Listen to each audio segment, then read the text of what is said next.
दोस्तों, एक साधु प्रत्येक घर के सामने खड़ा होकर आवाज लगाता कि माई मुट्ठी भर मोती देना, ईश्वर तुम्हारा कल्याण करेगा, भला करेगा। साधु की यह विचित्र मांग को सुनकर घर की स्त्रियां चकित हो उठती। वह कहती थी कि बाबा, यहाँ तो पेट भरना मुश्किल हो रहा है, मैं तुम्हें कहां से ढेर सारे मोती लेकर के आऊं और जो तुम्हें दे दूं। इसी तरह से वह साधु हर घर के सामने जाता और आवाज लगाता, लेकिन उस साधु की मांग कोई नहीं पूरी कर पाता और एक घर के बाद वह आगे घर को चला जाता। वह जहां भी जाता उसे लोग यही कहते कि यहाँ पेट भरना मुश्किल हो रहा है, मैं तुम्हें इतने मोती कहां से लेकर के आऊं जो तुमको दे दूं, आगे बढ़ जाओ। साधु को खाली हाथ देख करके गांव छोड़ता देख एक बुढ़िया को उस पर दया आ गई। बुढ़िया ने साधु को अपने पास बुलाया, उसकी हथेली पर एक नन्हा सा मोती रख कर वह बुढ़िया बोली कि साधु महाराज, मेरे पास एक अंजुली भर तो मोती नहीं है, नाक की नथुनी मेरी टूट गई थी तो यह एक मोती मुझको मिला है, मैंने इसे संभाल करके रखा था, यह मोती ले जाओ, हमारे गांव से खाली हाथ मत जाना। बुढ़िया के हाथ का नन्हा सा मोती देखकर साधु हंसने लगा। उसने कहा कि माई, यह छोटा मोती मैं अपनी फटी हुई झोली में कहां रखूं, इसे आप अपने ही पास रखना। ऐसा कहकर साधु उस गांव के बाहर निकल पड़ा। दूसरे गांव में आकर साधु प्रत्येक घर के सामने खड़ा होकर पुनः उसी तरह से पुकारने लगा कि माई, मुट्ठी भर मुझे मोती दे दो, आपका कल्याण होगा।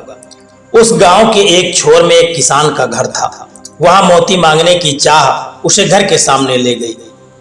भैया, प्याली भर मोती दे देना, ईश्वर तुम्हारा भला करेगा, साधु ने आवाज लगाई। किसान घर के बाहर निकला। उसने साधु के लिए आंगन में एक चादर बिछाई और साधु से विनती की कि साधु महाराज, आप पधारिए। किसान ने साधु को प्रणाम किया और मुड़कर अपनी पत्नी को आवाज दिया, लक्ष्मी, बाहर साधु आए हैं, इनके दर्शन कर लो। किसान की पत्नी तुरंत बाहर आई। उसने साधु के पांव धोए और साधु के दर्शन किए, आशीर्वाद लिया।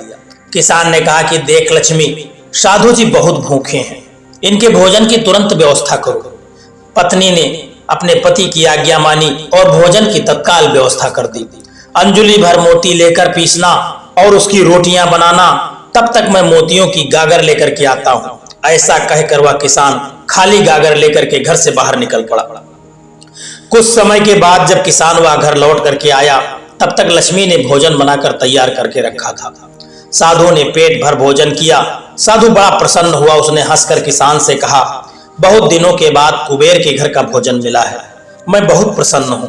अब तुम्हारी याद आती रहेगी, इसीलिए मुझे कान भर मोती देना, मैं तुम दंपत्ति को सदैव याद रखूंगा। उस पर किसान ने हंसकर कहा, साधु महाराज, मैं अनपढ़ किसान आपको कान भर मोती कैसे दे सकता हूं, आप ज्ञान संपन्न हैं, इस कारण हम दोनों आपसे कान भर मोतियों की अपेक्षा रखते हैं। साधु ने आंखें बंद करके कहा कि नहीं किसान, राजा तुम अनपढ़ नहीं हो, तुम तो विद्वान हो, इस कारण तुम मेरी इच्छा पूरी करने में सक्षम रहे। उस साधु ने कहा कि जब तुम जैसा कोई कुबेर भंडारी मिल जाता है तो मैं पेट भर के भोजन कर लेता हूँ। साधु ने किसान की ओर देखा और कहा, जो फसल के दानों, पानी की बूंदों और उपदेश के शब्दों को मोती समझता है, वही मेरी दृष्टि से सच्चा कुबेर है और वही सबसे बड़ा इस धरती का धनवान है। मैं वहां पेट भर भोजन करता हूं, फिर वह भोजन दाल रोटी हो या चटनी रोटी हो, प्रसन्नता नमक उसमें स्वाद भर देता है। किसान दंपत्ति को आशीर्वाद देकर वह साधु महाराज आगे निकल पड़े। दोस्तों, पृथ्वी पर केवल 3 ही रत्न हैं, जल, अन्न और सच्चे बोल। जो अच्छा बोलते हैं वह मोती के ही समान होते हैं। मूर्ख लोग तो पत्थर के टुकड़ों को हीरे, मोती, माणिक्य आदि को रत्न कहते हैं, लेकिन वास्तविक रत्न तो केवल 3 ही हैं, वह जल, अन्न और सच्चे शब्द हैं, जो मनुष्य के कानों में पड़े और उसे सुख मिले। दोस्तों, यह छोटी सी कहानी थी, आपको कैसी लगी है एक प्यारा सा कमेंट करके जरूर बताना। और वीडियो यदि आपको पसंद आया है तो वीडियो को एक लाइक करके चैनल को सब्सक्राइब करने की भी कृपा कर देना।